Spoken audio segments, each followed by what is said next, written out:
بسم اللہ الرحمن الرحیم۔ السلام علیکم۔ اگر آپ ایک لمبے عرصے سے استغفار کر رہے ہیں اور یہ جاننا چاہتے ہیں کہ آپ کا استغفار کرنا قبول ہو بھی رہا ہے کہ نہیں، تو اس حوالے سے میں آپ کو چند بہت ہی خاص اور بڑی بڑی علامات بتاؤں گی، جن کی مدد سے آپ کو یہ جاننے میں بہت مدد ملے گی کہ آپ کا استغفار کرنا قبول بھی ہو رہا ہے کہ نہیں۔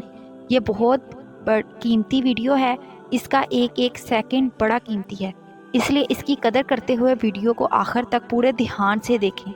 میں آپ کو گارنٹی دیتی ہوں کہ جتنا علم آپ کو دوسری 10 سے 12 ویڈیوز دیکھنے کے بعد حاصل ہو سکتا ہے، وہ سب اس ایک ہی ویڈیو سے حاصل ہوگا۔ جی ہاں، یہ بات سچ ہے کہ استغفار میں بہت سارے دینی اور دنیاوی فوائد و برکات ہیں۔ اگر کسی کو توفیق نصیب ہو تو یہ بہت بڑا عمل ہے۔ اس کے بے شمار فضائل و برکات کے باعث بہت سے لوگ ہر وقت استغفار پڑھتے ہیں، اس کا زیادہ سے زیادہ ورد کرتے ہیں۔ روحانیت کی دنیا میں بہت قیمتی بجلی کی تاثیرات رکھتا ہے۔ اس کا شمار انتہائی طاقتور دعاؤں میں ہوتا ہے۔ اس کی برکت سے دنیا اور آخرت میں بے شمار فوائد حاصل ہوتے ہیں، لیکن تب کہ جب استغفار قبول ہو۔ مگر ہم یہ کیسے جان سکتے ہیں کہ ہمارا سفر کرنا قبول ہو رہا ہے یا نہیں؟ تو یہ ویڈیو اسی بارے میں ہے۔ آج کی زبردست ویڈیو میں ہم استغفار کے قبولیت کے بارے میں بات کریں گے۔ استغفار کا مطلب ہے اللہ سے اپنے گناہوں اور غلطیوں کو معاف کروانا۔ ہم اس پر بھی بحث کریں گے کہ استغفار کی قبولیت کی علامات کیا ہیں، اور ہم کیسے جان سکتے ہیں کہ اللہ تبارک و تعالی ہماری توبہ استغفار کرنا قبول بھی فرما رہا ہے۔ اگر خدا نہ خواستہ نہیں تو پھر ہم قبولیت کے امکانات کیسے بڑھا سکتے ہیں؟ میں چاہتی ہوں کہ آپ کی نظر ویڈیو پر جبکہ دھیان صرف اور صرف میری باتوں پر ہو۔ سب سے پہلے یہ جانتے ہیں کہ اصل میں استغفار ہے کیا اور یہ کیوں ضروری ہے۔ تو آئیے جانتے ہیں کہ استغفار کے لغوی معنی ڈھانپنا اور پردہ ڈالنا وغیرہ کی ہیں۔ شرعی اعتبار سے استغفار کے معنی ہیں اللہ رب العزت سے بخشش مانگنا، اپنے گناہ کی معافی مانگنا، توبہ کرنا۔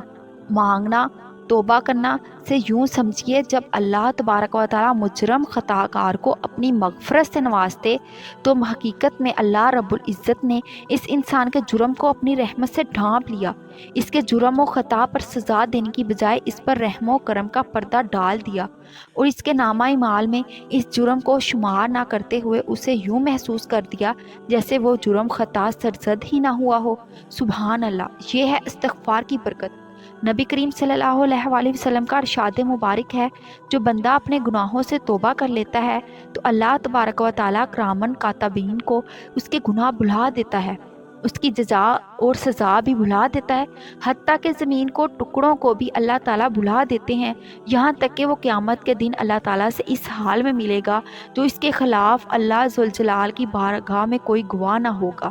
سادہ الفاظ میں یوں کہہ لیں کہ اللہ کریم نے اپنی صفت عفو درگزر سے کام لیتے ہوئے کیے جانے والے جرائم پر مجرم کی گرفت کرنے کی بجائے اسے معاف کر دیا۔ لفظ استغفار سے معلوم ہوتا ہے کہ ہر سرزد ہونے والا جرم رکن ناقابل گرفت اور موجب عذاب و سزا ہے۔ یہ الگ بات ہے کہ اللہ محض اپنے لامحدود فضل و کرم کے سبب کسی بھی مجرم خطا کار کو نظر انداز کرتے ہوئے اس کی پردہ پوشی فرمائے، اور اپنے خطا کار بندے پر عفو درگزر رحم کرتے ہوئے اسے معاف کر دے اور بخش دے۔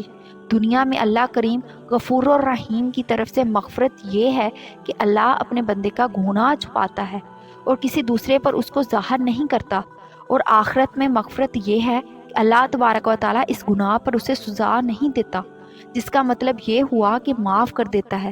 اس میں کوئی شک و شبہ نہیں ہونا چاہیے کہ انسان سے سرزد ہونے والے تمام دانستہ طور پر صغیرہ یا کبیرہ گناہوں پر پردہ ڈالنا اور معاف کرنا اللہ کے ہی ہاتھ میں ہے، اور اللہ کے سوا کوئی دوسری ہستی نہیں جو انسان کو اس سے سرزد ہونے والے گناہ کے عذاب سے بچا لے، بجز اس کے کہ اللہ جو بے حد غفور الرحیم ہے، جو اس سلسلے میں کسی کی سفارش اپنی رضا سے قبول فرما لے۔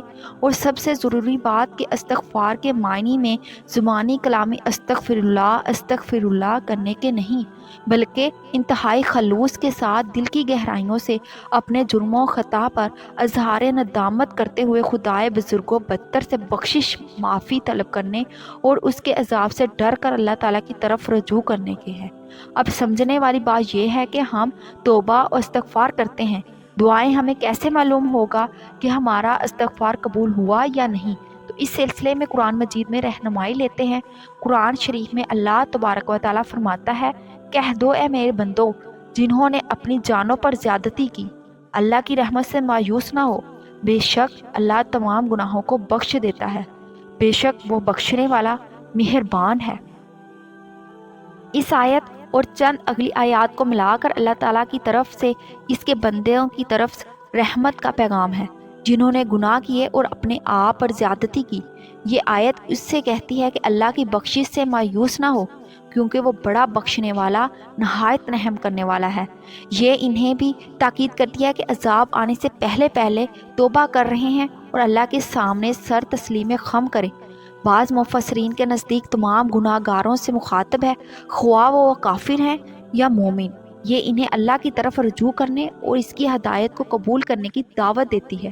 تاہم یہ بھی سمجھ لیجئے کہ اللہ نے مندرجہ ذیل آیات میں یہ بھی واضح فرما دیا کہ صرف ان لوگوں کو معاف کرتا ہے جو سچے دل سے توبہ کرتے ہیں اور صرف اس کی عبادت کرتے ہیں، نہ کہ کفر اور شرک پر قائم رہنے والوں کو، یعنی زبانی طور پر تو استغفر اللہ کہہ رہے ہوں، جبکہ مبتلا پھر بھی گناہوں میں ہوں۔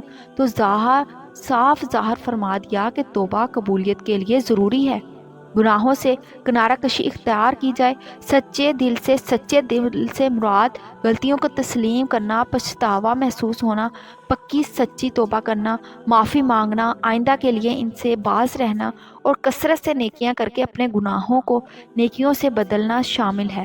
امید ہے کہ یہاں تک آپ کو میری بات سمجھ آ گئی ہوگی، اور ندامت محسوس کرنا اور اسے دوبارہ نہ کرنے کا پختہ عزم کرنا، یہ ہوتی ہے اصل توبہ۔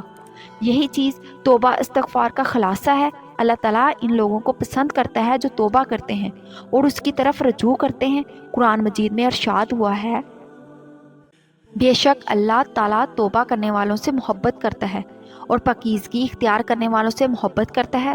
استغفار کی قبولیت کے لیے توبہ کے بعد اپنے رویے اعمال کو بہتر بنانا ضروری ہے، یعنی اپنی اصلاح کرنی چاہیے، کیونکہ اللہ تبارک و تعالیٰ نے قرآن مجید میں ارشاد فرماتا ہے، سوائے ان لوگوں کے جو توبہ کریں، ایمان لائیں اور عمل صالحہ کریں، اللہ ان کے لیے ان کی برائیوں کو نیکیوں سے بدل دے گا۔ اللہ ہمیشہ بخشنے والا اور رحم کرنے والا ہے۔ تو وہ استغفار کی قبولیت کی ایک اور اہم اور سب سے بڑی علامت یہ ہے کہ اللہ اسے استغفار کی توفیق دے رہا ہے۔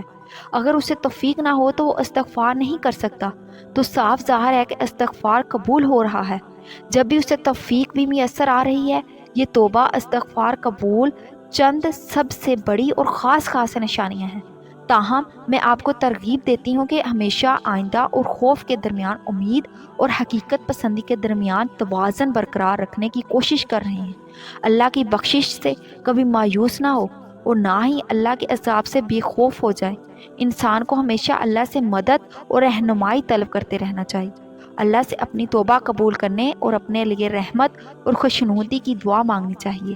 قرآن مجید میں اللہ تعالیٰ فرماتا ہے، اور کوئی برائی کرے یا اپنے پر ظلم کرے پھر اللہ سے معافی مانگے تو وہ اللہ کو بخشنے والا اور رحم کرنے والا پائے گا۔ اگر ہو سکے تو مجھ گناہ گار کو بھی اپنی دعاؤں میں یاد رکھیے گا۔ اللہ پاک آپ کی میری سب کی توبہ قبول فرمائے اور تاحیات اس پر قائم و دائم رہنے کی توفیق نصیب فرمائے۔ محترم ناظرین، اگر آپ چینل پر نیو ہیں تو چینل کو ضرور سبسکرائب کریں، ویڈیو کو لائک کریں، آپ کے ایک کلک سے چینل کو سپورٹ مل جاتی ہے۔ جزاک اللہ۔